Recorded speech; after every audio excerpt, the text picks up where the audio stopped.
I'm speaking in good faith with my guest, Justin Brierley. It's really an honor to have him. It's 5 p.m. in the UK where he's living, so you should be getting off work, but instead you're toiling away, sharing your thoughts with us. Thank you so much. Oh, it's a pleasure to be with you. Thanks for having me on. Justin is a freelance writer. He's a speaker, a broadcaster, creating dialogue between Christians and non-Christians around faith, science, theology, and culture to showcase an intellectually compelling case for Christianity while also taking seriously the questions and objections of skeptics. You will likely know Justin from radio, from podcast and video for several decades, and until recently, he was the editor for Premier Christian Radio, Theology and Apologetics, hosted the Unbelievable radio show, and right now, you've started a new one that's called The Surprising Rebirth of Belief in God. That's a book and a podcast. That's right. That's right.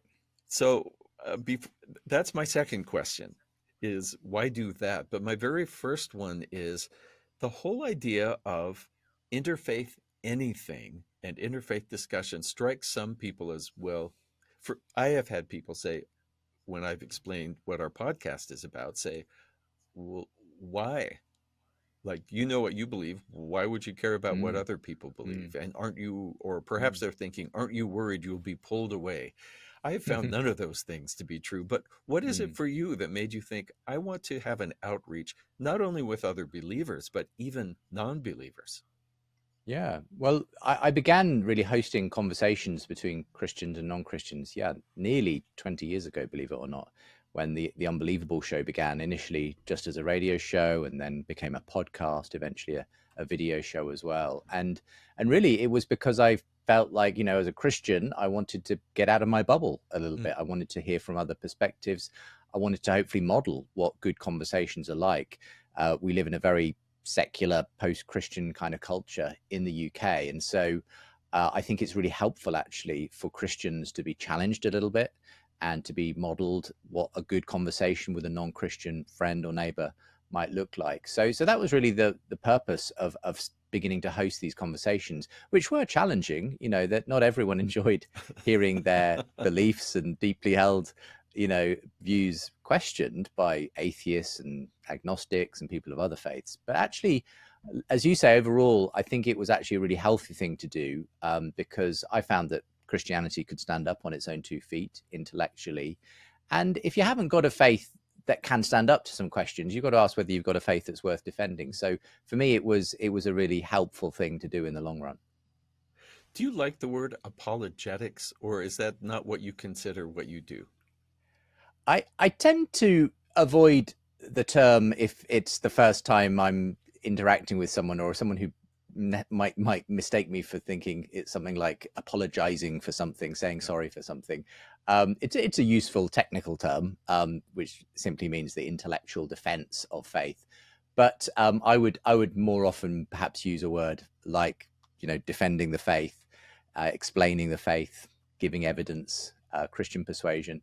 That perhaps means a little bit more to most people than this rather strange word, apologetics. But I think apologetics as such is a very useful, helpful thing. It certainly helped me as I've thought through my faith. I think it's quite important for a number of people as they put the pieces together. They need that kind of an intellectual, rational approach. It doesn't negate the need for also personal experience, of course. And I think in the end, faith is about both the head and the heart coming together. But I think for many people, they do need that sort of that rational approach, to help just put pieces together, though it's never just one or the other in the end. In your experience, are there people who maybe have actually had the heart part and felt something, but have been talking themselves out of it because they didn't have anything intellectually to latch onto that made sense? Yeah, I think that's quite right, and to some extent, that's a little bit what my journey was initially, because I very much had an experience of God that brought me to faith in my sort of mid-teens. But I think my intellectual side had to catch up with that because I wasn't specifically in a church that really dealt that much with the intellectual case for faith. So by the time I got to university, there were plenty of skeptics and atheists ready to challenge my new faith. And I was so glad when I did start to read, thinkers like C.S. Lewis, Mm. and started to discover what I later discovered was called Christian apologetics, and that really helped to make intellectual sense of some of those things that I'd felt at a kind of a gut level, a very kind of experiential level deep down. So, and I think that's probably the way it operates for a lot of Christians. I don't think that all of that many necessarily come to faith through very kind of rationalistic ways. It's very often an experiential thing, but you do need to have those reasons in place ultimately, because you are going to be asked to make a defense of your faith to others in the end, and that's where I think apologetics can be very helpful. Yeah. When Paul says, be ready, that sort of says this will be coming, and you should think about this before it happens. Do you mind my asking, are you comfortable telling me about that experience when you were younger? What made you feel like you had experienced God in some way? Yeah. Well, I suppose my story is perhaps not dissimilar to many people, because I was raised in a Christian family, and so church going and so on was part of my background. But I don't think I'd ever really grasped or latched onto that faith for myself. It was sort of inherited really from my parents up to those sort of mid-teenage years. And then I went away on a youth camp for a long weekend with my youth group at the time, and I was very grateful for the presence of those peers of mine and some great youth leaders. And there was just one particular evening when everything came together, and I was sort of challenged to take this seriously. And I guess I can only describe it as the lights coming on. And I had a very sort of, quite intense, I would say, experience, what I would call an experience of the Holy Spirit, really, sort of suddenly just becoming aware of God's extraordinary love for me and his grace and his goodness. And suddenly what had seemed like a sort of something I did because other people, because it was sort of what my family did, became very personal to me.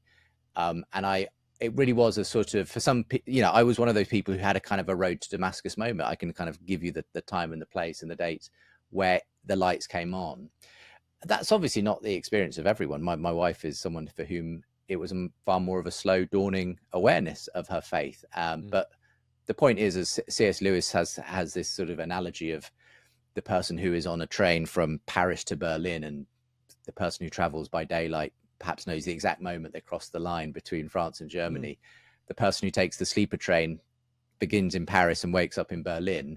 But the point is, you've arrived at the same destination, even if you can't give an exact moment. And for me, that's my story. There are people who have different stories to that, but that was certainly my experience of coming into the faith, at least.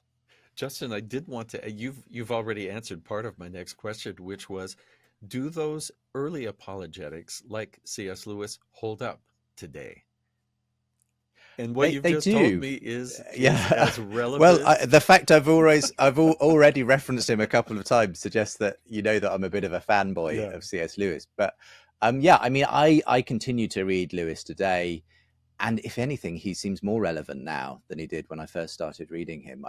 He just had an extraordinary ability to capture, yes, a kind of critique of the spirit of his age, but it's still the spirit of our age in so many ways. Obviously, he was living in somewhat different times. There are certain sort of things that date it slightly, inevitably, when he was writing in the war and post-war years. But substantially, actually, all of the things he puts his finger on are just exactly the same, if not more prescient today, when it comes to his writing. So I found him to hold up remarkably well as a writer.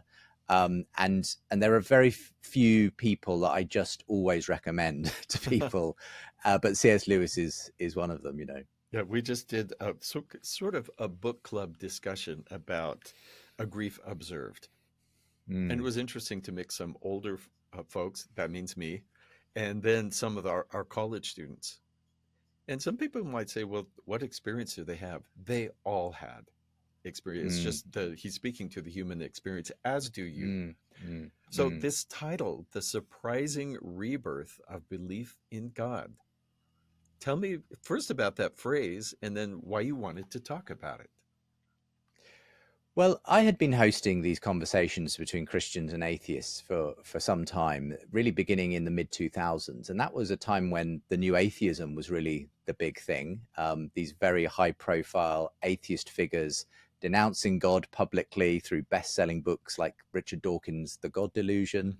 I remember the atheist bus campaign in London when Red London buses bearing the slogan, there's probably no God. Now stop worrying and enjoy your life. These were circulating the capital.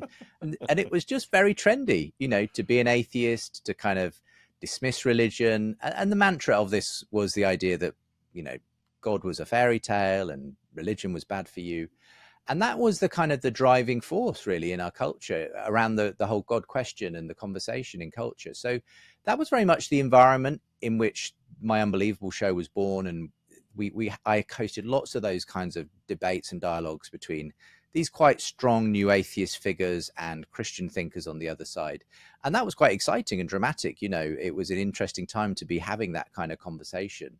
And in many ways, I'm very grateful to figures like Richard Dawkins, because I think in a strange way, they actually put the God question back on the public table, really. They made people who were probably fairly apathetic, if anything, towards God here in the UK start to ask questions again, which I was grateful for. But it was a very dismissive, quite arrogant approach to God. And the big difference for me was that as time went on over the following years, there was a real change in the tone of the conversation. And so I noticed more and more people who came on my show who were not necessarily Christians, but they didn't want necessarily to be associated with new atheism either, because they felt it had become very shrill and dogmatic and dismissive. So they would say, I'm not a Richard Dawkins kind of atheist. And likewise, I started to see more and more sort of problems developing in this new atheist movement. There were a lot of infighting that started to happen, a lot of disagreement. And in the end, it sort of began to unravel in all kinds of interesting ways, because once they had agreed that God didn't exist and religion was bad for you, they really couldn't agree on much else beyond that. And the movement really got riven by arguments over the culture wars, gender, sexuality, all those sorts of things. And in the place of, as I saw the new atheism start to sort of fade away, both because of these internal issues and just the sense that it hadn't really answered people's fundamental existential questions about life, I saw this interesting new conversation developing, still with secular intellectuals, non-Christians, but who were just taking faith far more seriously.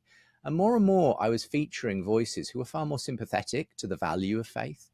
So this could have included people like the historian Tom Holland, who is quite well known here in the UK. He's the author of a number of best-selling history books. He co-hosts probably the best-known history podcast in the world, The Rest is History.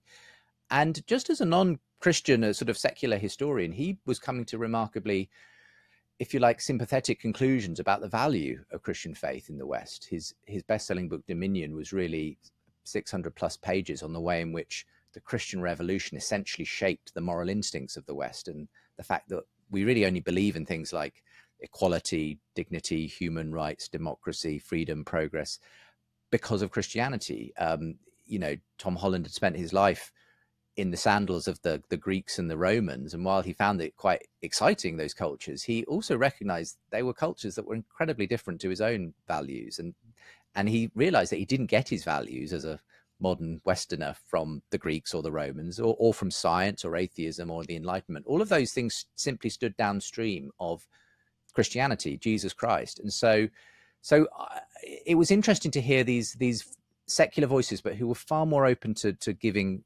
credence to Christianity and the gifts it had given the West. So I started featuring more of these voices, and then a very interesting sort of phenomenon really emerged, sort of 2017, 2018, which was what I've termed the Jordan Peterson phenomenon, this rather eccentric Canadian psychologist who suddenly appeared on the scene, drawing large crowds of young men, thousands maybe of young men attending these 3-hour lectures on the book of Genesis, of all things. And I began to ask myself, what's going on here? Because these were essentially the same demographic who had been turning up for Richard Dawkins and Sam Harris and the New Atheists. And yet here they were coming to listen, sit at the feet of this sort of, secular psychologist, but who was pointing them back towards the Bible and saying, we've sort of maybe thrown the baby out with the bathwater when we've rejected the Christian story. Maybe there's something of value here. So I was noticing more and more of these figures popping up, and it just seemed to me that God had come back into the conversation. People were taking Christianity seriously again in all kinds of ways. And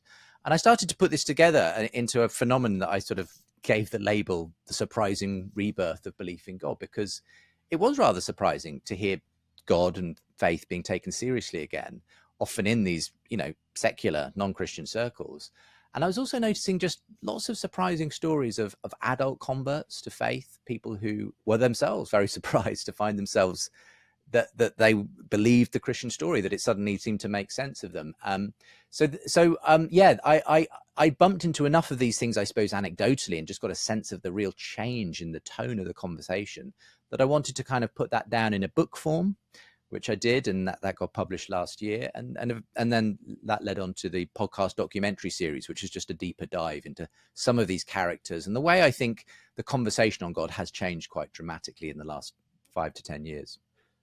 Because you've been in this ongoing conversation for decades, there must have been some things that really challenged you faith-wise, because you have been so open and haven't shied away from difficult questions, and then other things that must have really built faith. And I wonder if you'd comment on either or both of those. What's been challenging, and what really made you feel you had an anchor somewhere? Yeah.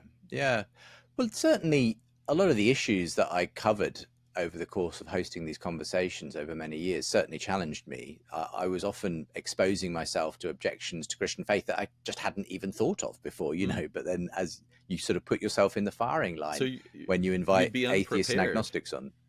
Yeah, or at least there would be issues I hadn't really looked into in any great detail. So I remember, for instance, when I first had Bart Ehrman on, who's quite a well-known critical New Testament scholar, and he had this best-selling book, Misquoting Jesus, where he questioned the sort of the historicity of the transmission of the New Testament documents, and whether we can really know we've got the original words of Jesus and so on. And when you read his book first time round, it's quite challenging. You wonder, gosh, can we trust the New Testament documents and so on? And I can remember, 1 or 2 sleepless nights once I'd invited him on, read the book, and I thought, gosh, how is this gonna go?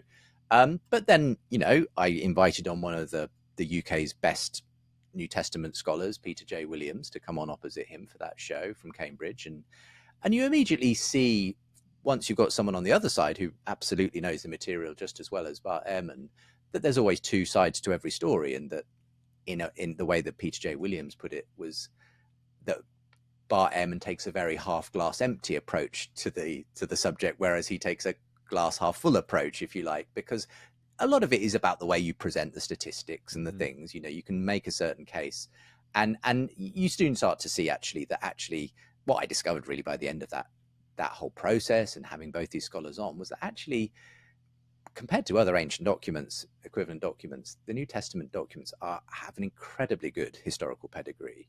And really the nitpicky things that Ehrman was pointing out in his book really only called into question a very tiny number of points in the manuscripts, all of which Bart Ehrman believes he knows what they did actually originally say. So there's not exactly, it turned out that the problem wasn't nearly as grave as sometimes it appeared to be, given the rhetoric that sometimes is around these subjects. So that was just one example where certainly there was a challenge, but I felt, a good response. And certainly it's not as though my faith has remained exactly the same through all of these, issues as I've come across them and dealt with them. So sometimes I've had to slightly change the way I think about scripture, for instance, and I've had to take on board a more nuanced approach to the way it is. But I've come out of it feeling actually I've got a much greater depth of understanding and appreciation for just how extraordinary the scriptures are, in fact, while also recognizing that they have this particular, historical background, and you have to take that seriously in the way in which they have been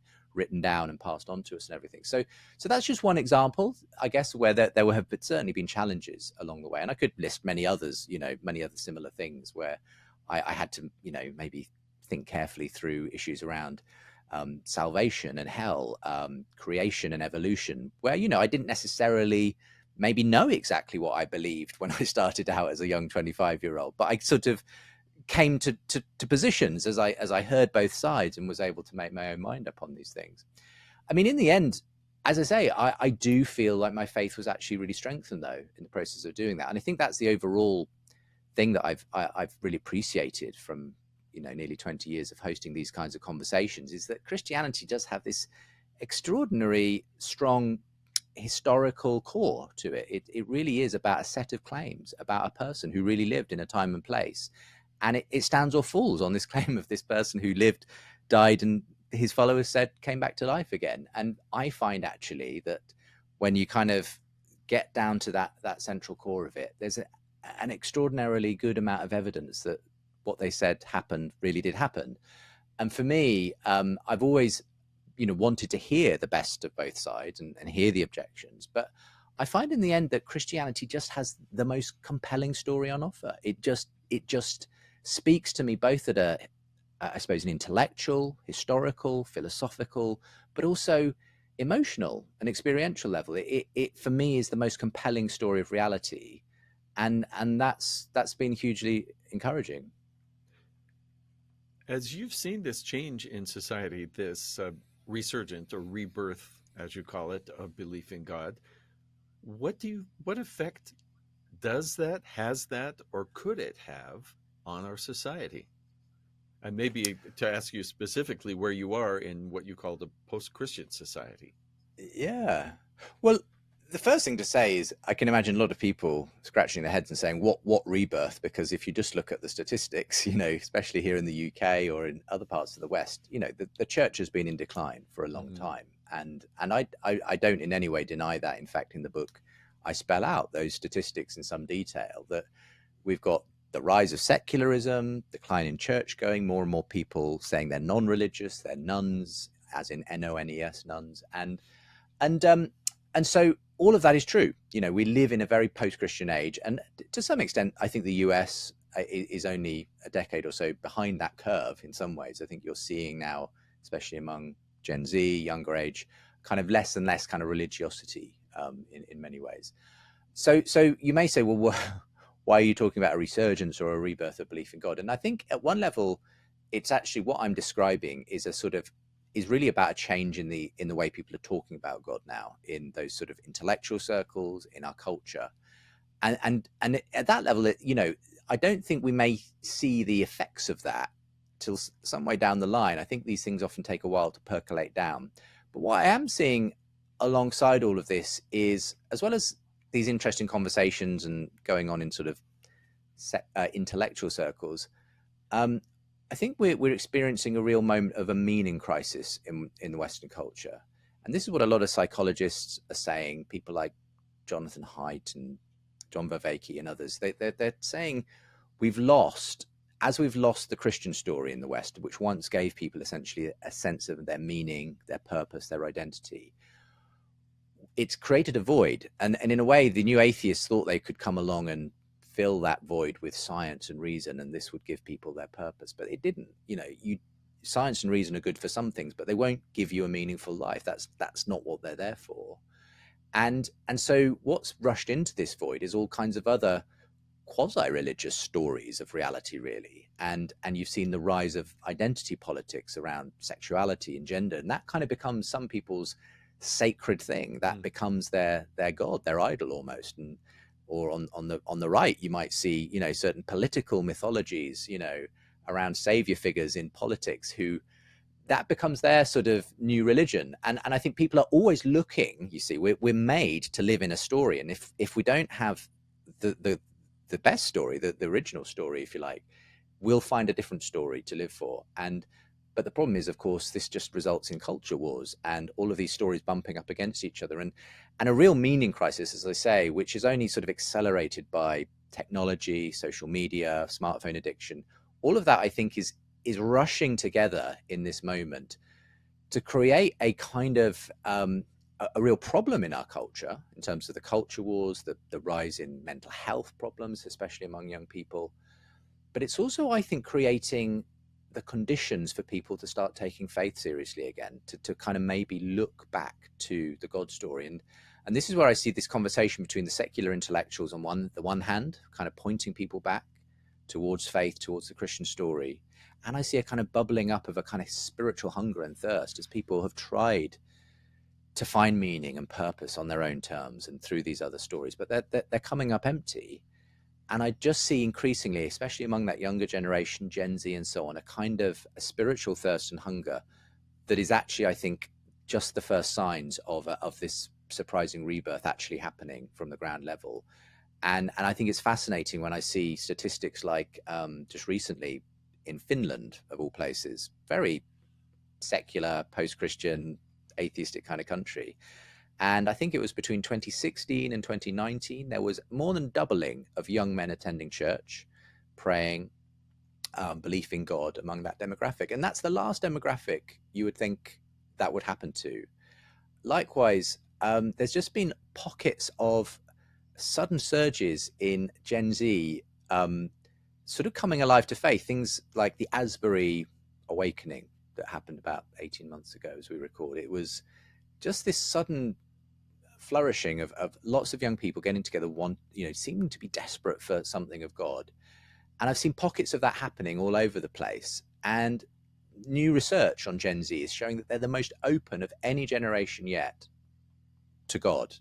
Now, that could go in different directions. There's lots of sort of esoteric spiritualities on TikTok and elsewhere. But the point is they're open to hearing about it. And I'm hearing lots of stories here in the UK and elsewhere of the Gen Zs suddenly really, a huge openness to Christianity, to being open to, if someone asks them to church, of people coming to faith. And I just wonder if we're going to start to see something shifting quite soon, so that it's not just an anecdotal picture that I'm sketching, but actually we are going to start to see a kind of the pendulum just starting to swing back in some way. So that's kind of my hopeful, optimistic sort of picture of where we might be heading. I don't know for sure. I'm not very good at predicting the future, but I just feel like something has changed in the atmosphere, and we're maybe just starting to see the first signs of that. Well, you've put your finger on something really interesting, which is the whole spiritual but not religious thinking. Because when I speak with spiritual leaders for our podcast, they so often say that the young people they meet are very spiritually interested, even if they're not coming or committing to a denomination. So I guess one question for the future will be, how will that spirituality, which to be able to serve people and find meaning, it seems like there has to be some sort of community. In the past, that's been the Christian churches or a synagogue or a mosque. But yeah, I'd be so, I don't know if you have any thoughts, but I'll be so interested to see how people find community and whether increased belief in God will lead to increased, the way we used to measure it. Yeah, I think that's the big question. And the problem is we're living in an age which has sort of encouraged individualism, especially in a smartphone era where you can kind of be connected without ever actually being around anyone. And that's the thing. I do think, though, I do get the sense that people are craving genuine community again. I think you get to a point where, many, as I say, the mental health crisis we're experiencing is partly a crisis of loneliness, because people are no longer really doing the face-to-face thing. And the church is still one of the few places where people get together on a regular basis to be together in person. And it's messy and it's complex and, everything else. But actually, I think people are looking for a place like church because at its best, church is also a place where you find grace, forgiveness, a place where there's a certain, where you're accepted, essentially, because we're all in the same boat. We know we're all sinners, and we're all there because of the mercy of God. And I think that's very different to the culture many, especially young people, find themselves in, which can actually be very judgmental, even though it casts itself as being very tolerant and so on. If you don't measure up, you can be rounded upon. You'll hear about it's very, there's a cancel culture kind of mentality that's takes all the worst aspects of religion in a way, can be very puritanical in its own way. And I think that's partly why there is an attraction back to church for some people, because actually it's a place that just deals honestly with the human condition and hopefully gives you a place where you can share that journey with others. So I think God isn't finished with the church. And I think, my hope and prayer is that we will see a revival of sorts as people come back to both God and to the vehicle he gave us to do his will on the earth. Final question. Are you able to, and this could change at different points in someone's faith journey in their life, are you able to put your finger on why you believe? Gosh, I think I would give two reasons why I believe. One of them involves the sort of thing I've been doing as a day job for many years, the apologetics answer, if you like, is that I really do believe that God is the best explanation of a whole set of data and evidence, if you like. I believe God makes sense of human existence, the fact we're here at all. I think it all points to some kind of divine mind behind the cosmos, behind us. I think God, if you like, makes sense of human value, the fact that we believe in human rights and equality and dignity. That has to come from somewhere beyond us, beyond nature. I believe God's the best. I believe God is the best explanation of human purpose, and the fact that we have this transcendent search for meaning across all times, places, and cultures. It feels to me God is the right answer to that search. So there's lots of sort of pieces of data I could point to say that there are lots of reasons why I believe in God, but ultimately also it's because I believe God has spoken directly into my life, that I have a relationship with the God of the universe through Jesus Christ. And again, that's something very personal. It's not something I can necessarily share, prove to my non-Christian neighbor, but it's something that has made a profound difference for me. So I guess that is that head and the heart coming together. Yeah. There, that's what makes me a Christian today. And I think those two together add up to at least a type of faith, which has definitely motivated you to many works over the years. Absolutely. So. Yeah, without doubt. Thank you.